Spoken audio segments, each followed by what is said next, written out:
Hey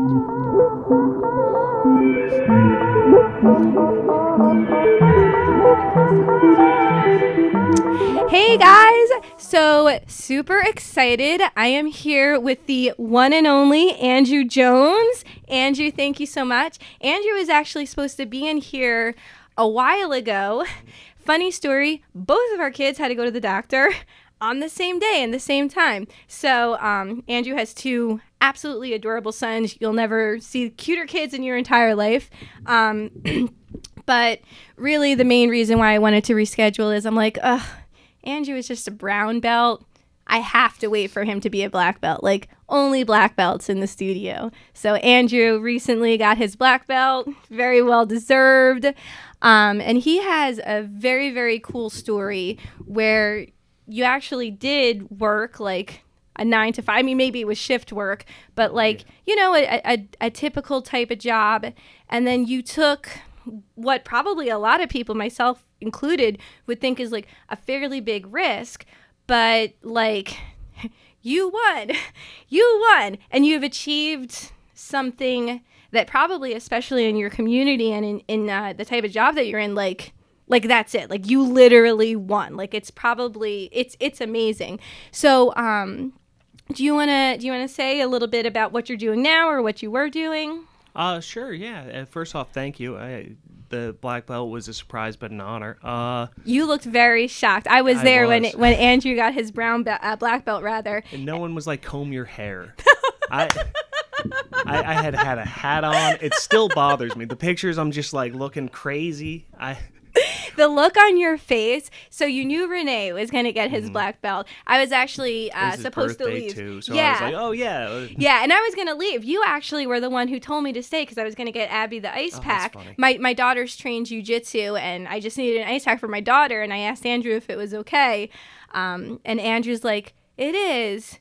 But maybe you'll want to wait a minute because something's about to happen. So Renee Souza, who's actually been on the show, Renee is a great friend of mine.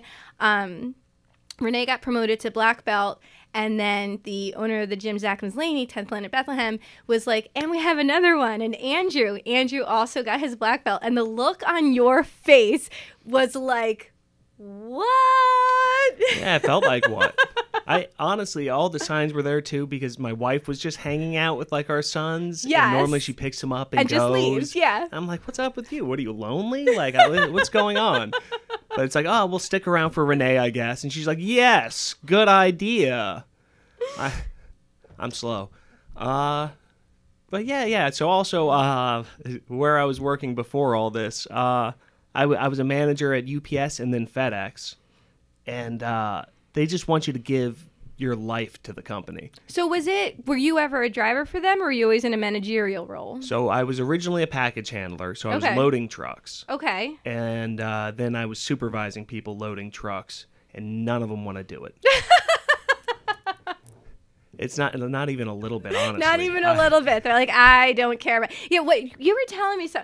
There was like a really funny story. Like they just would randomly put like random people on random shifts, even though it made no sense. Like at FedEx, this was the worst. They just kept giving me. All my workers were these small Hispanic women who only spoke Spanish. Oh, that's. And I don't speak Spanish, and there are a lot of Spanish-speaking managers. There were upper management who spoke Spanish, other workers who were like English-Spanish mixed, and they just kept giving them to me. They're like, hey, you're probably the only manager here who doesn't speak Spanish. You want all of our Spanish-speaking employees? And also deaf. They gave me 2 separate deaf people. Which the deaf, this isn't if you're deaf, so be it, but like it the fact that you had 2 deaf people, but 2 was hard to communicate with because one of them red lips okay and the other red lips horribly. And it was the same thing where some people spoke sign language or can sign, and I can't at all. Did they hate you? Like, yeah, a little bit. The one guy specifically, I had to write him up one day because he was working unsafely, and my boss saw him. And I had to write him up, and I'm explaining to him, and I'm like, hey, I feel bad about this. You're doing a good job, but it was this. And then he goes to my boss, and his complaint was I was yelling and cursing at him. And I'm like, what? What? I was speaking and like Maybe what? you were signing a I'm curse just word and you exuberant. didn't know it. Maybe that's what it was. Maybe he spoke sign language and you were cursing signs and didn't know. Yeah, I'm just like, I don't know, man. And he's just like, God, this guy's intense. Yes, I don't deserve this. Yeah, you are known for just screaming and shouting and never just being soft-spoken and a little bit sarcastic. I don't even yell when I yell. I'm speaking louder. I think that was it. That was the funniest thing I had ever heard, that there were sign language speaking managers and they gave you not one deaf person, And but in two. my area. Like, it was the dude across in, like, a diagonal who could do sign language. That's and the they were just craziest like, thing "Oh, I've yeah, ever heard." You'll figure it out. They got mad at me once for using my phone too much. And I was like, well, I'm using Google Translate because I don't speak Spanish. It's not in my repertoire. I've never pretended to. I was not like a little bit. How dare you try to communicate with your employees in their native tongue? You're a terribly awful person for just wanting to communicate. They all did a good enough job and everything, and they were all very nice. But later that's on, hilarious. I got like one or two. One of them was I think I've told you this story before, where I was just always show off photos of my son, who was maybe like a year old at the time. And I show this woman a video, and she goes, "Oh, what is he?" And I was just like, "All right, that's an odd question, but I'm not going to shame her. I get what she means." Andrew's wife is Filipino. Yeah, so I explained. Andrew is not Filipino, if you're just listening. He's half white, half Filipino. And she was just like, "Oh, he's adopted. That's the answer." And I'm like, "No, my wife's Filipino. Why would you even assume that?" No Filipino people live in America. That's it. Filipino heritage out of this country. There's no native Filipino people. Yeah, what is it? They never marry tall white guys with brown hair. No, that's not a thing that exists. Glasses. It's not a common thing. When I went to Cebu this past January, island in the Philippines. What is he? Oh, he's adopted. Yeah, he's adopted. My wife just happened to give birth to him, but yeah, I guess he's adopted. No, I'm pretty sure. My blonde hair, blue-eyed wife. It's fine. Yeah, it's So strangely enough, you decided not to continue working. Yeah, I was really miserable, and it was getting to a point where I'm sorry, I just can't. When you tell him that he's half American, half Filipino, I still can't believe it. The look on her face too when I told her my wife was Filipino was like I just slapped her in the mouth. She was just like, and I was just like, well, I'm never communicating with you again. I'm sorry, it's so strange to me. Oh my gosh. Okay, sorry. It's No, I agree with you. It's ridiculous. Also, what an odd question originally. What is he? A human boy. That's what my mom said too. She was like, you should have answered human. And I was just like, all right, Mom. He's a human. I don't know how to answer this question. He's a human. He's a Bethlehem resident. I don't know. He is a little ambiguous, to be fair. I've heard Puerto Rican or like. No, he's adopted. That's it. You're not allowed to date anybody who's brown. Like he's adopted. And Don't they know half white, half Filipino babies are the cutest? Oh, and they are the cutest. And his little voice, he's got this scratchy little voice. Oh, he's just... both of your sons are cute, but your one son isn't speaking yet. But he's so funny. He's like, so dramatic, too. He's such like a little flirt already. Like anytime there's girls, he's like, I'm going to climb up over here. Oh, am I sitting right next to you? Oh. Whoops. Yeah. Am I touching your computer? I guess you'll have to pick me up. He told my wife, because she asked if her one cousin was special on her birthday or something. I don't know how the topic came up, but he goes, she's kind of special, but your friend so and so, she's special. And it was just like, oh damn, kid, all right. He's got game. Oh, he has game. It's probably because he's adopted. He has to have game if he's adopted. Whoever his father is. Thank you. He's got it like that. So surprisingly enough, you decided not to stay with FedEx. So what did that look like? Were you So, because I know that you did, so you train jujitsu now, Brazilian jiu-jitsu now, and you were doing other martial arts as well, right? Like you had started doing something else? I had done karate as a kid, got into like blue belt or something like that, and then I started football. Okay. And as soon as I started football, I was just like, I don't have time you for this karate probably killed it in shit. football. Were you always this big? Yes, but I'm also not super athletic. So I was okay on a team of okay kids. Okay. And at one point we were ranked the second worst team in the state. Well, at least you weren't the worst. Yeah, exactly. They didn't win a game. Yeah, if you're not like watching and just listening, Andrew's a big guy. Like how tall are you? 6'4"? I'm 6'2". 6'2", but he's like not a tubby 6'2", like a built 6'2". So you did karate, and then at some point you started doing jujitsu. Yeah. So after high school, I was doing taekwondo for a minute, and then as soon as they were like, "Oh, it's $300 for a belt promotion and your new belt," I was kind of like, fuck this. Yeah, at the old gym I went to where I started jiu-jitsu, they also taught taekwondo, and the parents would call it like taekwondo, like money dough, because you have to pay to get promoted. Exactly. Super and weird. It's just like, if I would have failed the test or something like that, I would have been like, but I did like, the "Give me the money yellow back." belt test, got that, and then I was just like, there's this Muay Thai gym that opened up the road. I went there. Yeah. That was cool, but they like folded in 6 months. They just made no Really? money. Oh, that stinks. Oh, they were terrible at collecting. So then, was Finishers the first jiu-jitsu gym you belonged to? First one I belonged to. Oh, So, okay. If anyone listening knows jiu-jitsu, John Thor Blank is my best friend. I've known him since he was 12. We were looking at gyms, and we would go to a place, and they would either be like, "Oh, this is okay," and then be closed in 3 months because of the issue I talked about before.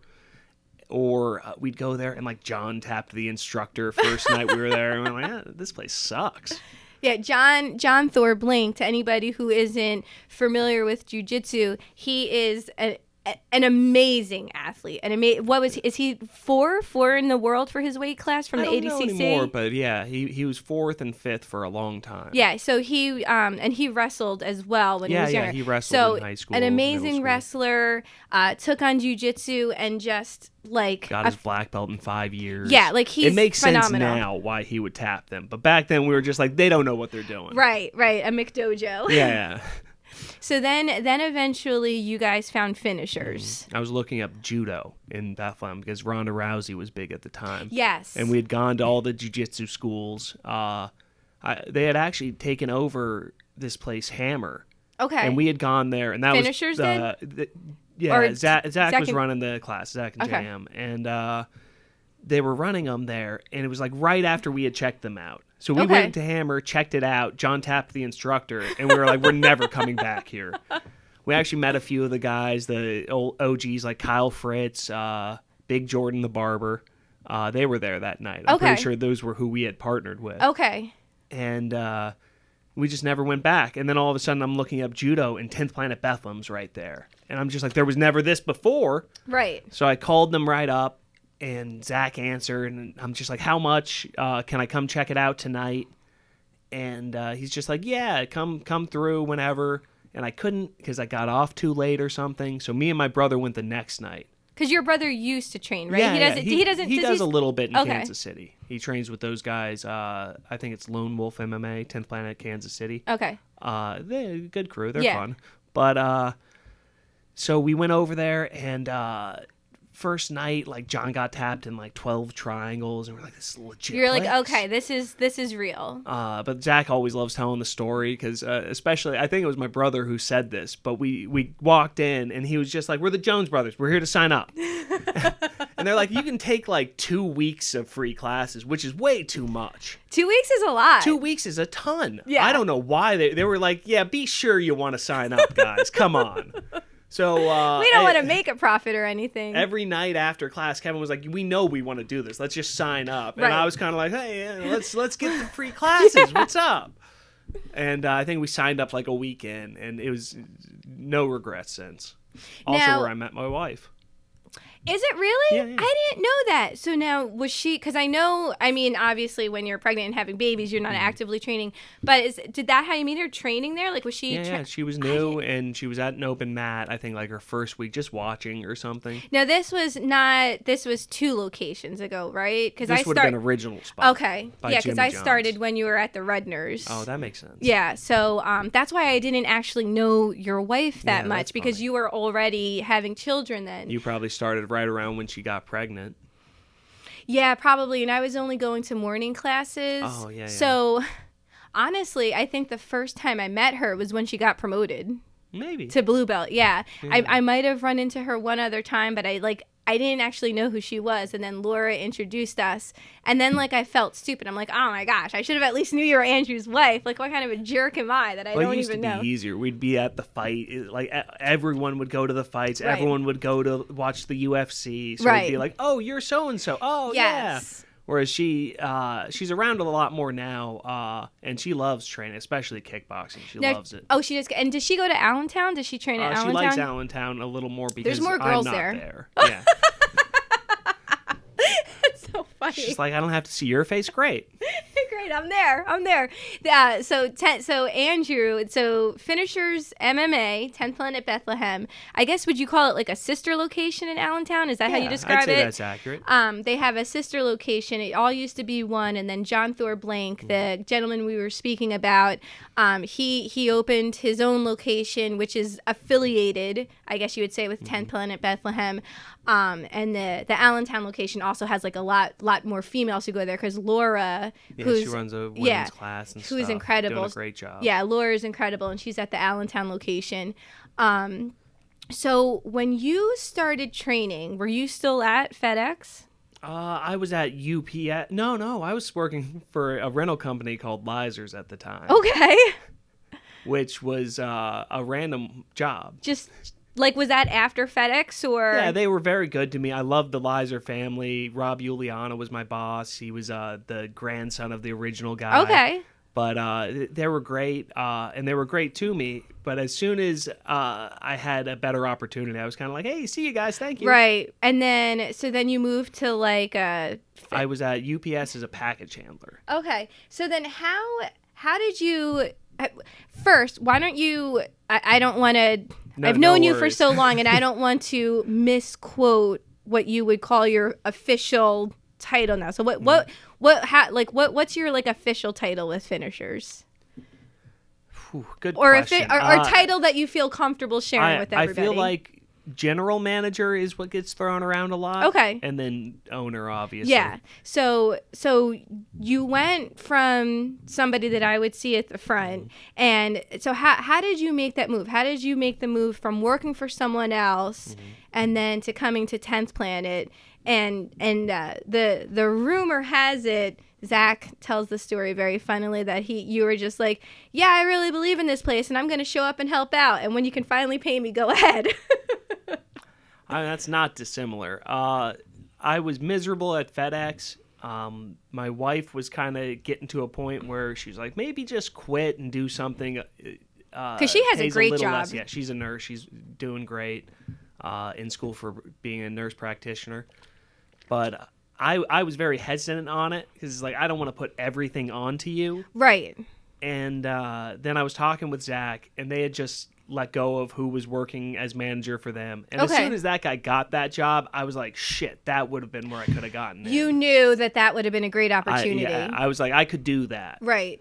And, so were you training for a while at this point? Yeah, I think I was... I would have been a purple belt by now. Okay, so what? I don't know how long it took you to, like, few years, 3 years. I don't have any idea how long. I think I was probably like 4 or 5 years. 4 or 5 years. Yeah, I'd say that's accurate. Like, I think it was before they got their black belts. Okay, because they opened the gym with just blue belts. Yeah, but they when just I got started, special they permission. were blue belts, and then like a month or two in, they got a purple belt, and we Okay. were all like, cool. And then there were a ton of blue belts in the gym. Right. So you're doing it long enough to know, because a lot of times when people start jujitsu, they'll do it for 6 months and they're like, this is my life now. And then like sometimes people peter out because they'll get burnt out. But you were doing it long enough that you knew you were passionate about I wasn't jujitsu. going anywhere. Yeah. And I loved doing it. I loved competing and stuff. So I was kind of like talking to my wife, and then I was talking to Zach, and they needed someone in that role. And I was just like, I would do that if I could get some money or something. Like, I don't know if I could do it for nothing. And then I'm just talking to my wife, and she's like, go for it. Fuck it. That's awesome. I'm That's so awesome to have hesitant. somebody so supportive. Yeah. Oh, she was all about it. She was just like, hey, whatever. Money will come. And if it doesn't, get a regular job again. That's awesome. It's so funny because this is going on roughly a year and a half on my podcast. I knew I do photography. I don't know. During the height of the season, I do it 80 hours a week. So when I had a podcast, I'm like, I want to just do something super interesting. And I just found people who go their own way was like super interesting to me. And the one thing universally that everybody says is the person who's important in their life. If they were younger and still living at home, their parents, or if they were older, it was their significant other or their wife or their husband. And everybody universally said that person for them was incredibly supportive. And that's 100%, Joan. Without her, I couldn't have made the leap. I was still afraid to do it. And I had a conversation with Mike Henniger. Aw, Joan. Yeah. Oh, you're the best. Joan is Period. The best. Yeah, I'm sure you're listening to this at some point, and you're the best. She's like, I listen to him talk all the time. I'm not she's listening never to gonna. him. Yeah. You know she's what? like, I'm over you already, man. All right, so let's mark it. Let's mark it. This is the clip, right? I'll just mark it. Okay, this will be what we shared. Andrew confessing his undying love for his wife. Perfect. But Mike Henniger, I was talking to him about it, and he was just like, oh, man, if you have someone that supportive for you, just go for it. I would have killed for that. He was like, my ex-wife was like, no, you're quitting your job to be an accountant? What are you doing? That's a great job, blah, blah, blah. Really? And it it's was funny like, because Mike's killing it. Opposite. Yeah, I know. What a mistake that she was making. Yeah, Mike is like a great guy. Oh, yeah. If you have a Mike Henniger, why would you leave him? He's still super handsome. Right, that's what I'm saying. He's 112 years old, and he's way better looking than me. That one's for you, Mike. So anybody who doesn't know, Mike is a black belt, yes? So Mike is a black belt at the gym. He's probably a little bit closer to my age. Super nice guy, in incredible shape, not bad on the eyes, has a good job, good at jiu-jitsu. He's a vet. Like, he's got it all. Muscular. He's a good-looking dude. It's upsetting. You're like, Mike, I thought I liked you, but now I'm turning out I'm jealous of you. We can't be friends anymore. No, but wow, I didn't realize that. Wow, somebody gave up on Mike Henniger. Yeah. Hey, better for us. He can train jiu-jitsu now. He can train jiu-jitsu more. He doesn't have to worry about his wife yelling at him. So good for him. but then I was just like, yeah, I'll do it. And at the time, I think it was like I'd get paid if I get a sign-up. Okay, so it was like sort of commission-based. Yeah. Okay. Yeah, because that's actually how I started speaking to you when I reached out to see if I could train at 10th Planet. Oh, I signed you up. That's you right. You signed me up. I forgot about that. Yeah, you signed me up, and I felt bad because when I originally reached out to you, like now my schedule is different, but at the time I could only go to the morning classes. And you're like, yeah, normally, you'd come to beginning classes. And then I felt really bad because, so for anybody who's not in the jiu-jitsu world, 10th Planet gyms have like a little bit of a reputation of being like, oh, 10th Planet, they're crazy over there. Like, I don't know if I ever told you this, but when Bill first told his friend that trained jiu-jitsu, Bill was like, yeah, my wife's going to go check out 10th Planet Bethlehem. And he's like, oh, man, tell your wife to be careful. It's the freaking Thunderdome over there. So, like... What? Yeah. Yeah. All right. Yeah. So now, you'll never meet cooler people, but it just has, like, a little bit of a reputation, right? I've heard that before where it'll be like, oh, all they do is rip heel hooks over there. All they do is that's not get true. Stoned and rip heel hooks. It's ridiculous.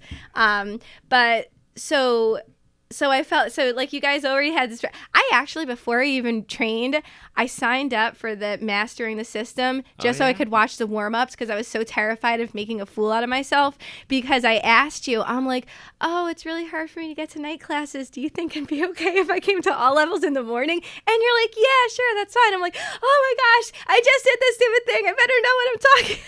And I signed up for mastering the system because I didn't want to make like a complete fool out of myself. But yeah, that's you signed me up, and I took Gabe's class, and Al was my first rolling partner. So both great for first class. Yeah. Gabe now running 10th Planet Miami. Yeah, Gabe's such a great guy. I miss him, but I'm happy for him. Yeah, so that's how I met you. You're signing me up. So it was kind of like commissioned based, I guess, then. Yeah, it was commission based. So I kind of didn't make any money at first. And Zach wanted me there for like the in-between classes. So I was getting there at like noon until 4. Yeah, no one's popping in then. And no one wanted to come in. And no one really called, to be honest. I get like 2 calls. And then right around 3 months, which is around where I gave myself, like, if I'm not making any money by then, I'll get a real job. Right. Me and Zach were talking, and it's like, why don't you just come in at 4 and then leave at, like, 8? Right, so that you're there during class. Sometimes morning classes. Yeah. And I just started coming in, and, like, that's when sign-ups started happening. Once I could actually be talking to people, in the beginning, happened. You weren't there during classes. Mm-hmm. You were there when classes... When no one was there. There's no class going on. I think the thought was show them the gym while it's empty, give them a tour and stuff. Right. And then when sign-ups, like if they want to sign up, they can come in at that time. But no one wants to. They're at work. Yeah, and I guess like school. It makes sense, right? Like you figure like if somebody's gonna come into class, they'll just come into class, but you need to be there to talk to them when no one's there. So I guess it makes sense, but then like the reality of it is the practicality, it didn't work. Right, it's the opposite. They show up during class. So like around 3 months when like you were at the point where you're like, I gotta kind of make a decision, you and Zach spoke about it and you swapped up your schedule, and then it kind of started progressing from there. It started shooting up. Because we were stuck around a certain number. I think it was like 130, something like that, 130 people. And Zach was like, if you can get us to 150 or 160, we can start giving you some money each week. Okay. And basically, as soon as I got to that schedule, I got us there in like 3 months. Shut up. Oh, yeah, I shot us up. That's amazing. Because it was also, they're teaching and then rolling, and they didn't have time to go sign someone up or talk to someone. Yeah, it's hard. And I was also motivated because each sign-up, however much in my wallet. Right. Not only was it money, it was also the potential of, like, steady money regardless. Yeah. So that's all. So you were doing that for a while, and then, like, it just grew. And then that was at the gym, 10th Planet Bethlehem, it's on its 3rd location now. Mm-hmm. So was that at the first location, or was that already at the second bigger spot? So that's at the second location. Okay. Yeah. That's when I met you, at the second location. Mm-hmm. And then clearly you're good at what you do, because the gym got to the point where when we were at the Redner spot, it's called the Redner spot because there's a Redner's grocery store and it was next to it. When we were at the Redner spot, I mean, Wednesday nights. It was insane. You couldn't roll. Yeah. You literally outgrew the location. Mm-hmm. So it's funny to me when you tell me like the number that you were stuck at, because when I started, like it was already fairly well established. Like 130 for most jiu-jitsu schools especially, that's a decent amount. Right. But I knew we could get higher. We've got such good instructing. We've got such a good environment. Yeah, for sure. And it was easy. Like once someone takes a jiu-jitsu or kickboxing class, most of the time they know if they want to sign up or not. Well, that's what happened to me. Mm-hmm. So I had spoken to you about trying a class. And also just the way you talk to people, like it's very friendly. It's very low pressure. Like I never felt like obligated, you know what I mean? And after my first class, I it's funny because you didn't know Bill at the time, but I texted Bill on my way home. I'm like, so I hope you don't mind. I'm signing up for a new gym membership, And you're also probably going to want to sign up for a new Gember membership too. And I think that was when you guys, you still had the punch cards. Like if you didn't have a membership, you would have like the punch card where you'd pay. We still have those. The oh, 10 do you class really? pass, yeah. Yeah. So at that time, I had gotten Bill a punch card. I'm like, I already signed you. Here you go. Here's your punch card. So when you come in, you can take classes. And I don't think Bill even finished his. He just signed on. That's awesome. I think he took like 4 classes, and he's like, and then I brought the girls in. I have 3 daughters who all train. I brought the girls in, and we're like, he's like, just talk to Andrew. There's like 100 of us training. Just talk to Andrew and see like if they have a family membership. Because I don't think you have, with the exception of the Romanos, and I don't know that Mary and Chris train maybe as regular as Bill as I do. There's not like, not at the time as now many. There's a few. Now there's more. But I don't think because the kids class grew. More. The kids class grew quite a bit. Oh yeah, absolutely. There's a reason we need the 2 different times with the 2 different age groups. Yeah, it's like the kids class is huge. Oh yeah. So you obviously were good at what you did because Zach had a conversation with me about maybe 3 months into that when we had hit the 150, and he was like, "Your sign up rate's a lot better than mine or James ever was." And I hadn't really thought about it up until that point, but it was like, oh, that's nice to hear, honestly. Thank you. Right. So then you were like, cool, this was a good thing to do. And you were, while everybody is, instrumental in their own way, right? Like you need the good teachers. You need to have good people show up to class so that people have good training partners. But obviously you need to have somebody there to physically grow the gym. So, very instrumental to finishers growing. Definitely. And then they moved into the new spot, which is amazing. Yeah. Oh, amazing. Incredible. And then there was a little bit of, maybe you want to call it like hectic times at the gym where there was like a little bit of, something going on. And then you were able, a bit of a rough patch, like not on the inside, like. Yeah, internally. An internal rough patch. Heads button. Yeah, some headbutting. And while I think everybody who knew about the situation was sad about the headbutting, nobody ever wants to see that. You were able to be like, right, but I believe in this. And then how did that work? How did that work that you were able to go from somebody who managed it and worked for it to taking that step? Did you reach out? Did they reach out to you? Did everybody kind of know it was something you were potentially interested in? It was definitely known that I was interested in it. No one was ever really encouraging me to pursue martial arts, even within martial arts. No one was like, hey, you've got a knack for this, man. Everyone was kind of like, oh, you're still doing this. Good for you. That's great. You're still showing up. Wow, I can't believe you got this far. So a lot like my jiu-jitsu. Yeah. This girl just keeps showing up. We might as well just give her a purple belt. She won't go away. But at least they were like, you're good at signing people up. We'll keep you around. You're tall. You can reach things. You can reach the shirts on the top level. I got a full head of hair. Only owner. Only owner with a full head. They needed one. And I'm pretty sure biggest black belt now that we're talking about it. You are. You got. Yes, he just walks around. He wears his black belt like a tie. All these muscles. So what was that like? Like, obviously, it was, I think anybody would say, like, yes, obviously this is an amazing opportunity. Mm-hmm. You should take this opportunity. But it was probably, like, a little bit of a financial investment. Yeah. And I had to put my, personal funds, my wife's funds. Right. And she was supportive of it? Always. Yeah. Never once has she not been supportive. Dramatic for sure, but always supportive. Well, she's still trying to hide the fact that, like, your son's adopted, and she's being supportive to, like, make up for that. I'll figure it out one day. He looks a lot like my oldest brother, to be honest.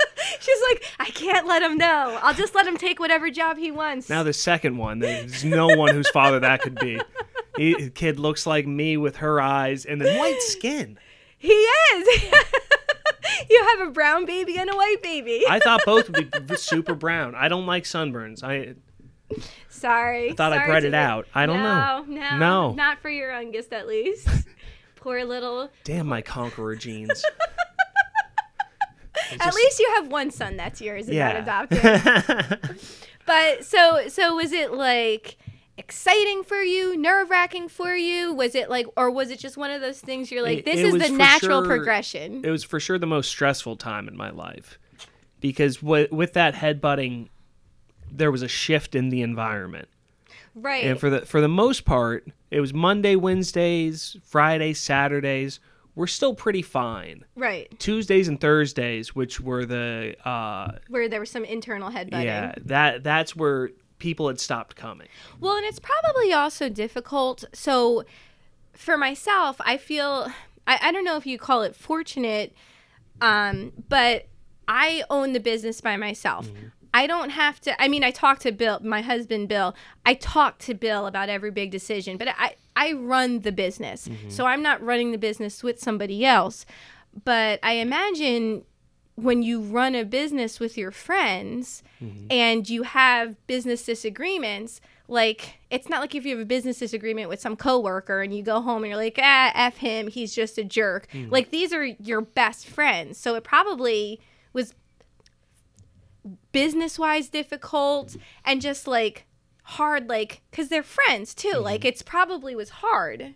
Yeah, there are definitely moments. I've had moments where I disagree with the other two, right. and then all three ways. I've had moments where me and Zach are on the same page, and Thor's like, well, I think this, but all right.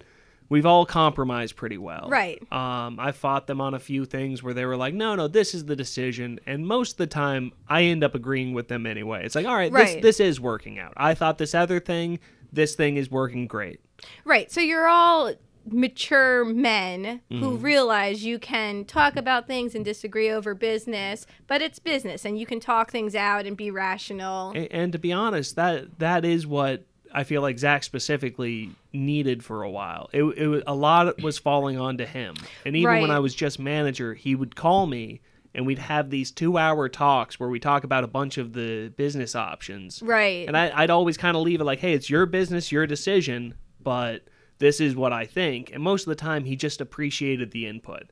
So like I'm saying, even when the other person's kind of on the out, it's like, hey, I trust you two enough to where I think this decision will work out. So while it probably, there's all the emotional strain that goes with, butting heads with friends, even butting heads, like this has been, for anybody who doesn't train jiu-jitsu, like it sounds cheesy, but like these people become like your second family. You become very, very close with people. And it's just like with your family. If you disagree with your family, you disagree with them, but there's still like that thing in your heart that makes you feel bad because they're still like your family. So you went through that, but probably like you're like, well, right, I'm just going to keep doing what I think is the right thing, keep doing what I think is right for my family, right for like my extended jiu-jitsu family, and then just kind of like moved right into it. Yeah, no, absolutely. The whole reason I hopped in was because I love finishers so much. Right. Planet Bethlehem, finishers MMA. I love Zach. I love the people that go there. You're passionate about it. Truly. I wouldn't be doing this job. I wouldn't have been doing it for as long as I was if I wasn't. I enjoy talking about jiu-jitsu. I'm the number you call if you call our business. I answer my phone. If I don't, I normally shoot them a call or text back because I feel about it. And that's a potential customer. That's someone who might want to train jiu-jitsu or kickboxing. Right. And it is one of those things, like as soon as you sign up, you could be there for a week or you could be there for 10 years. But it's like, okay, cool. Like you're family now. Like now, you're family now. But if you were to just look at your journey, like linear wise, and you just put it in black and white on paper, you had a real job that you quit to have a job that didn't pay you anything. One could argue a good job. So it's kind of a lot of good benefits. Like if you think about it, and probably at the time it wasn't, but just seeing that jump that you gave up guaranteed awesome job to literally work for free, and my parents weren't psyched. They were not happy. They are now, but they were not happy. So how do you explain, like, did you have, like, naysayers? Like, what are you doing? Oh, yeah. Most of my family were like, hey, this isn't a good idea. Like I said, Joan was very supportive. My parents accepted everything, and they weren't like, you're an idiot for this. But there definitely was a little while where they were like, hey, this wasn't a good idea. You're really taking a risk here. Yeah. And there was no, I guess I was looking at it as maybe more of an internship than anything. Like, I'm learning how to run a martial arts school. Right. And at some point, I was expecting I'd probably just branch off on my own or buy you were looking at it anyway. like for something. Like because so really we have Joan to thank for everything. Absolutely. Absolutely. So Zach should be thanking Joan for his school. What would you say? Doubled in size, almost tripled. I mean, yeah. If she would have been like, "Hey, that's dumb," I probably would have been like, "You're right." Moving on. Yeah, why would I do that? Who's gonna quit a job to take another job that doesn't pay anything? Incredibly reckless. No, but so like it's incredible because I think maybe one of the reasons why I got so interested in this is like, well, for one. Like doing jiu-jitsu, you get to meet so many different types of people that you might not normally meet, like in your typical circles. And like I was just noticing, like, wow, the people that I think are really interesting are these people that just took leaps, like, and not necessarily did jiu-jitsu full time, but for example, Mike Henninger, he does his own thing, and there's a lot of people. Al owns his own business. So Al said he was going to come on the podcast, by the way. That's going to be a good one. Yeah, Al's got like the greatest story. I respect him so much. Now I lost my train of thought. Well, I am with you on that. I respect Al a ton. I love Al. Yeah, Al's a really good guy. I was thinking it's all right. It's hard to think about anything else once you get Al in there. It's like you're lost in his eyes now, and his glorious facial hair. No, I lost it. It's gone. Because Al went through something recently. Yeah. So I brought up his name in it, and it made me go there. Oh. But so you had something amazing. Mm-hmm. You gave it all up. Oh, that's for something you were passionate about. So. And I think maybe the reason why like I was so interested in it is so Holly, you know Holly goes to Polytech now for art. Yeah. So my oldest daughter Holly, I've mentioned it a couple times on the podcast. She's brilliant. She's brilliant. Maybe academics don't come easily for her. They never have. And then during COVID, when the schools were shut down, like I just found like, okay, public school like isn't how she thrives. And I noticed like when she sits down to the online and has somebody like going over things, like she thrives. So we decided to take an alternate route. And now she goes to Polytech for art, and she's That's awesome. Thriving. And she talks about like they'll help you go right into your industry. You can, work for yourself, do something else. So it's just like you don't have to be miserable and just make somebody else rich until you can scrape enough money to retire and live like 15 more years. You can do something that you love, that makes you happy, that makes other people happy. And it's like, you can do it. And all you need is one person to believe in you. Oh, yeah. It's amazing. Oh, 100%. It's a lot of hard work, and there were nights where I was like, I didn't make any money this week. Right.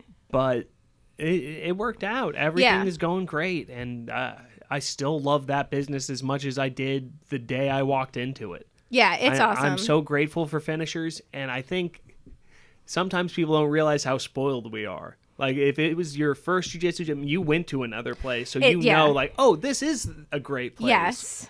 But you get an instructor like Zach or John or Sid, just the level of talent, Renee, just first night, that's insane. So so anybody who doesn't train jiu-jitsu, or even if you do train jiu-jitsu but maybe you don't know, so 10th Planet Bethlehem has an insane amount of incredibly high level people that train there regularly. And I don't mean high level like you're going to see them at your local tournament and they get gold. I mean people on TV shows for jiu-jitsu. People that when they were, 12 years old, got flown to Japan to beat grown women. People who are coming in ADCC number 4 in the world. It's in this tiny little pocket. You have this level of talent that I don't know where else you're going to see in one gym. Like, unless you go down to, what is Danaher's? He's still in Puerto Rico? No, they're in Austin. They're okay. Yeah. So unless you were to it's ridiculous. So Truly. So it's one of those things where it's not just the instructors, the people that are going there, training there. It's an incredible gym. I tell people, like, so we have friends around here who own a gym, and this, like, he's got a great gym. Like, this isn't saying anything like 10 Planet's better than his gym. So like I'll talk to my local friends and they're like, well, why don't you just come here? Why do you drive 45 minutes into Pennsylvania when there's like 5 jiu-jitsu gyms 5 minutes from your house? And it's like, because it's not finishers. We're the gym you come to when you want to get good. Yeah.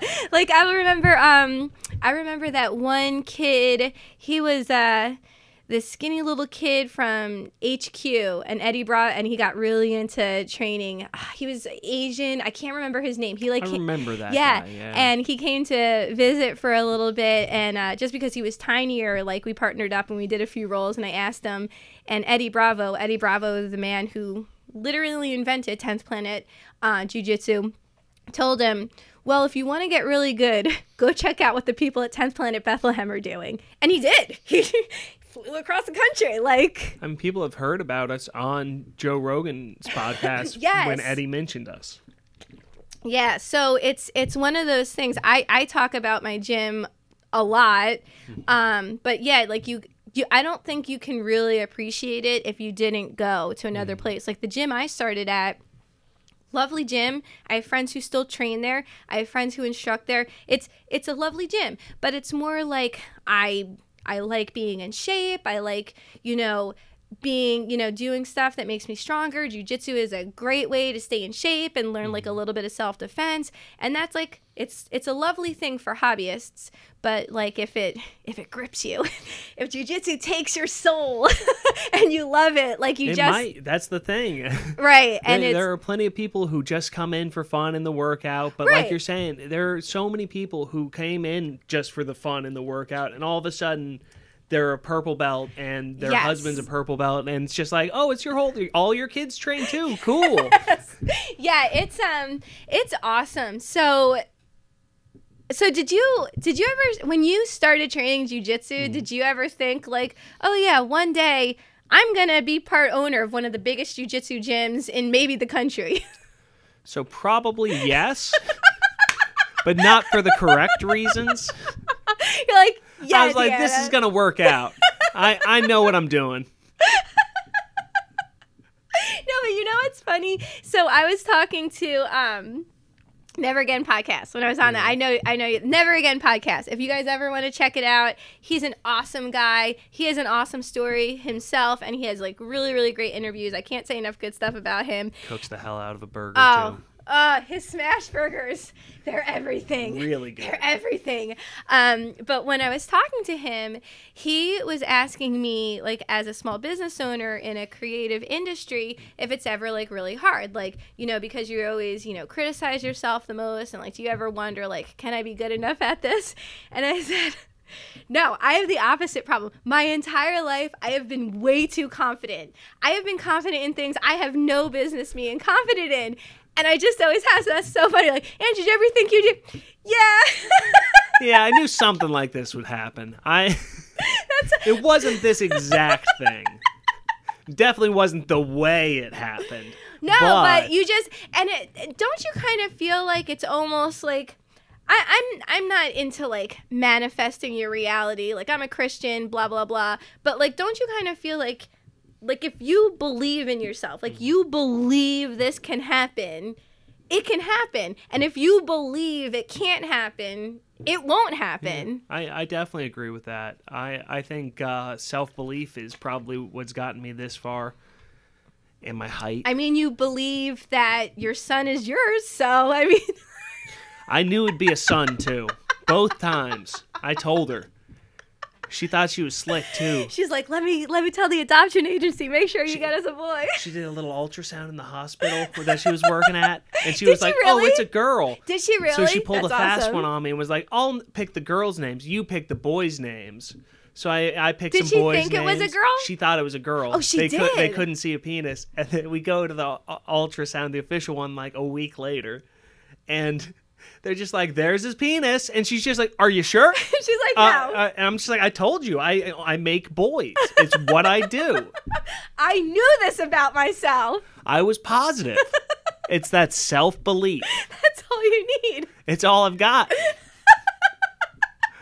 That's it. I don't have anything else. I'm like, one day I'm going to own a jiu-jitsu gym and be a black belt. And it just happened. It's that simple. I just had to stick around. That's all I had to do. They're like, he's kind of getting it. Do you know what's so funny, though? I actually tell people, like, so as far as wedding photography is concerned, you could throw a rock in the street and hit somebody on the head who says they're a photographer. So, like, in this industry, like, I would be considered successful for what I'm doing. You know, hard work, prayer, ability, you need to have all of that. But lots of people have that. So it's like, so what else? I'm like, I just never gave up. Like, I didn't stop. I never even thought about stopping either. I remember when some more local gyms opened up, and some of the dudes who were like upper blue belts, about to get purple belts, switched over there and got their purple belts all of a sudden. None of those dudes train anymore. None of those guys come around. Like, yeah, you'll see one in a picture every now and again, but it's like all the dudes who started before me that I thought were the man when I first started. Yeah. You'll see like one or two of them every once in a while. Grace is the only one really around still. That's so funny because I remember the very first gym that I trained at, and one of the guys there was a blue belt. So when you train at a young gym, so anybody who doesn't know, Brazilian Jiu-Jitsu, it goes white, blue, purple, brown, black. But it's not like Taekwondo. You don't get your black belt in 2 years. You get your black belt in like 10 years. It's the hardest. Especially if you're me.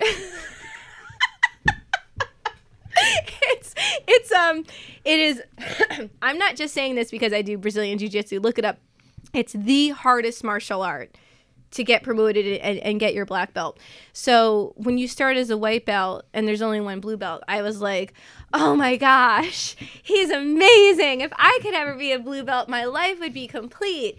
And then, you know, like just steady. I wouldn't say I have some natural talent to jiu-jitsu. Jiu-jitsu doesn't come easily for me, but I just keep showing up. Like, I just keep showing up. And it's funny because, yeah, like he was an athletic guy. He was like a little bit taller.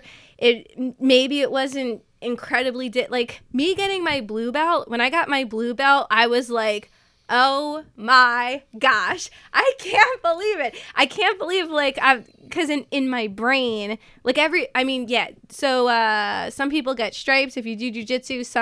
Many gyms, you get stripes so you know your progress. At 10th Planet Bethlehem, there's no stripes. You're a belt until you get promoted to another belt. So there's lots of gyms or stripes, and you know, you line up and rank. It's not like that at 10th Planet. Just your instructors are watching you, and when you're ready to get promoted, you're promoted. So it's a surprise, right? Like you always hope that it's happening, but you never know.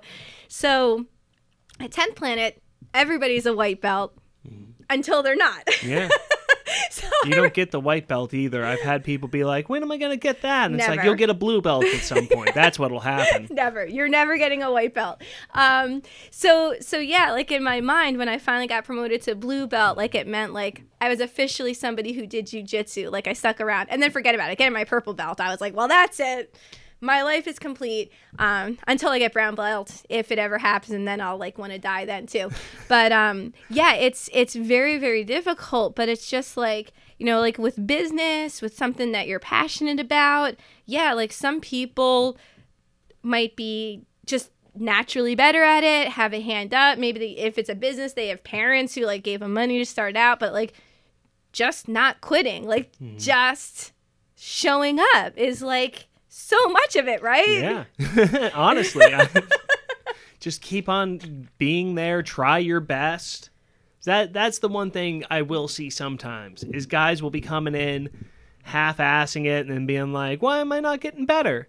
Because you're not it's trying? Like, yeah, dude, you're doing the exact same thing and you're not really trying to learn anything. Right. So just try and you will get better. Maybe it's not going to be a ton better. Maybe you'll never be great at it, but you'll be great for you. Exactly. And that's the cool thing. Like, I remember when I first started jiu-jitsu, almost everybody was your size, and I'm my size. So if you're not looking, it's a big difference. We go through those peaks and valleys where it's like, oh, it's a big guy gym now, and now it's like, oh, it's a little more medium range. A lot of 170ers. Yeah. So the first gym I started at, everybody was big. And we would do like a game where you get them in mount. If you're not don't do jiu-jitsu, mount is the person laying down and you sit on top of them is probably the best way to describe it without it sounding overly sexual, because it's not, but when you start describing it, it sounds very strange. So all I had to do was sit on somebody and not have them launch me off of them. Andrew, it was ridiculous. I would sit down, bloop. I was like, this is impossible. I will never be able to hold somebody in mount ever in my entire life. And then it's funny when you just look at it, and now you know Big Steve, corrections officer Big Steve. Yeah. I'm not a fool. If Steve wanted to use his muscle on me, he could, right? So he's not like douchey. Like he doesn't use muscle against me. But I can. And it's like, this is amazing. And it's so funny that the things that seem like physically impossible, like this is just not a thing I can ever do. Then you look back, and in 3 or 4 years, you're like, you don't even think about it. It's muscle memory to you. And it's one of the things that I feel is so cool about jiu-jitsu. It's like you just learn. Like, just because something is hard now doesn't mean it's always going to be hard. Mm-hmm. You just can't give up. 100%. I agree with that exactly. I'm also someone I do not have much talent for it. I'm long. I'm not flexible. I'm good at not getting choked. That's the gifts I got. You can so hold it's like it. I can hold that arm triangle for a while. I've got a thick neck, so I'm okay. It doesn't hurt, but it looks terrible. Yeah. Interestingly enough, I'm good at defending arm triangles, but for the exact opposite, because I'm so skinny. Yeah, hey, that works. It works. I have a harder time holding people who are real thin. Like if you remember Chris, I forget his last name, but he was just bone thin. He was like I think so. Yeah, 130 pounds. Yes. I remember trying to put him in body triangles, and I'd have my shin all the way up to my knee, and he'd just still turn. And it's just like, what am I supposed to do with this? That's most of the time the only Big Steve, whenever we roll, the only reason I can get out of stuff is because he could hold his arms to his body as tight as he can, but he's all these big muscles. Like my little skinny body just I literally just slide out. I'm like, okay, I'm gonna just slide out. But that's awesome. Like it's like an amazing story. Like you had a job that you absolutely hated. You had a wife who knew you hated it. You had an opportunity that was an insane risk, and your wife was like, right, do it. Just do it. And you did. She did not need to be that down. I'm grateful to her every day. Yeah. I don't know if she hears it enough, but yeah. Joan. No, same thing for me. I would not be doing what I do full time if it wasn't for Bill. After Holly was born, I still had a day job. My day job went the way of the economy, so I could have commuted up to their White Plains, New Jersey to New York. It would have been a fairly long commute. And my husband was just like, yeah, I don't want you to have to do that. I don't want to have to put our daughter in daycare like every day. He's like, do the photography, go for it. He's like, I'll work as many overtime jobs, road jobs. I'll do whatever I have to do to support this, and hopefully it takes off. And Bill, honestly, now granted, I had to work at it, but I could never be where I was if it wasn't for Bill supporting it. It's exactly how I feel, because it's the exact same story where she's like, I'll work some 16-hour shifts. I'll pick up this. I'll teach here or something like that. And she's continued it since. Like, she's paying her way through school. Yeah, that's awesome. And she works a teaching job, a regular nursing job. She's awesome. Yeah, it's insane. And it's like, she'll say things like she can't wait until it's all done. And I'm like, I feel like you're going to pick up more jobs because you like this a little too much. She just likes working. She's good at it. She has to afford the next adoption.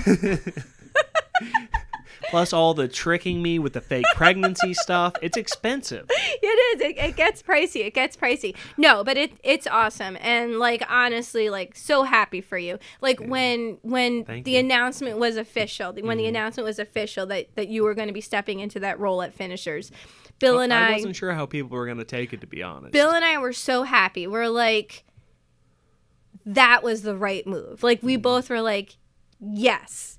That's what should have been done, and we're just so happy for him. So just so happy for you. You've done so much good for the school, good for your family. Like, it's nice. It's nice to see that you took that risk and you did something that you were passionate about, and it has paid in spades. Yeah.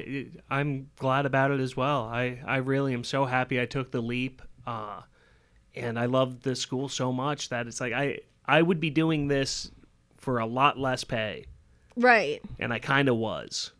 Yeah, it's nice when you see good things happen to good people. So that's awesome. Andrew, thank you. Thank you so much. This was like, of course, thank you for super having cool. me. I had fun. Where are those people going? I don't know. I have the worst ADD. I see movement and I'm just like, what's going on, squirrels? I saw a kid walking with shoulder pads and I'm like, what the fuck is that story? He was just holding them. I'm like, why? He's walking down like a long road across the river. I don't know. I haven't stopped thinking about it. Was that here? Yeah. Oh, yeah. That happened during this. I'm sure you saw my eyes dart out 1,000 times. That was one of them. I see car movement. I'm just like, what color? That is really weird. There would literally be no reason for him to do that. I don't like, did he get dropped off and then he's walking home? I don't know. Why wouldn't his parents? They're a local high school. He was a big boy. With some big shoulder pads. Sign him up for jiu-jitsu. Give him something to do. I'm gonna have to track him down. I'll just go over there knocking on doors. Be like, I might not need this commission anymore, but I'm gonna sure as heck get it. Sign up today. It just reminded me of I'll end with this. So that I'm your in no outro. rush. I'm in no rush. I'm in no rush. I'm the worst part about ADD in jiu-jitsu is most of the time I'm hyper focused in on it, but every once in a while Zach or John will be like, oh, so you're doing this and you're gonna grip differently here, and I'm just like, whoa, that grip can work here and there, and oh my gosh, it would do this. This is gonna change everything. And then I'll hear and break, and I'm just like, fuck, what was the rest of the move? I don't know what he was talking about. That's why I like 3-man groups, because I'm like, you guys do the move real quick. Let me see what's up. That's totally me. If you ever see it, then you breaking up and you'll just see me like, I'm just gonna look over here. Oh, okay. That's what we're supposed to be doing. I just hear footsteps. Who's that? Is that a squirrel? Another squirrel? Another kid with shoulder pads? What's going on here? Squirrel with shoulder pads? That'd be an interesting story. I would like to see a squirrel with shoulder pads. I'd want to know what was going on there. Sorry. I can't stop picturing a squirrel wearing shoulder pads now. Got a little football. I'm picturing a little Thunderdome-ish. like a mohawk going on. I like it. I like it a lot. No, but going back to the podcast, very, very happy for you. Like, honestly, like, sincerely happy for you. You're an awesome guy. It's an awesome gym, awesome opportunity for you. Very, very well deserved. And congrats again on your black belt. Thank you again. How can people find you, find the gym? My Instagram is ajones10p. I think it's Andrew. Are you sure it's Let's not Andrew? double check that. It might be. I think it's Andrew Jones. It might be Andrew Jones 10p. That's something I should know. Andrew Jones 10p. And also at 10th Planet Bethlehem, at 10th Planet Allentown, at Finishers Sub Only, at Finishers MMA HQ. And you can find you on the web. Just people can Google Finishers MMA. Google it. Like I said, my number is the number that comes up on the Google search. It's on the website. And if anybody is interested, they could just Yahoo drop a ads. line. Yeah. Give me a call. Give me a text. I answer most of the time. I always tell people I'm a bit of a night owl, so I'm up late, and then I have little kids, so I'm up bright and early. It's not a lot of So sleep you're just in my never life. sleeping. You're like, I'm a night owl, but also I'm up very early, so I just don't It's sleep. aging me greatly. It's a good thing you got that black belt then while you could. Yeah. It's only another 3 or 4 years. I'm going to look way older than Zach. Zach's like, if we don't give it to this guy now, his body's just going to break He's apart. dying or something. There's something going on. So that is where you can find Andrew. If you're looking for a gym, definitely check it out. If you're a woman listening, there's a women's Anywhere in open the mat. tri-state area, Yeah. Bethlehem, PA. There's a women's open mat this weekend that, any girl is able to show up to, put on by Laura. Laura always killing it. Yeah. So, and again, I'm Deanna from Cherryville Photography. You could find me on the interwebs at cherryvillephotography.com and on social media at Cherryville Photography. So, Andrew, thank you. I'm not going to be able to stop thinking about squirrels wearing shoulder pads. All right. Bye, guys.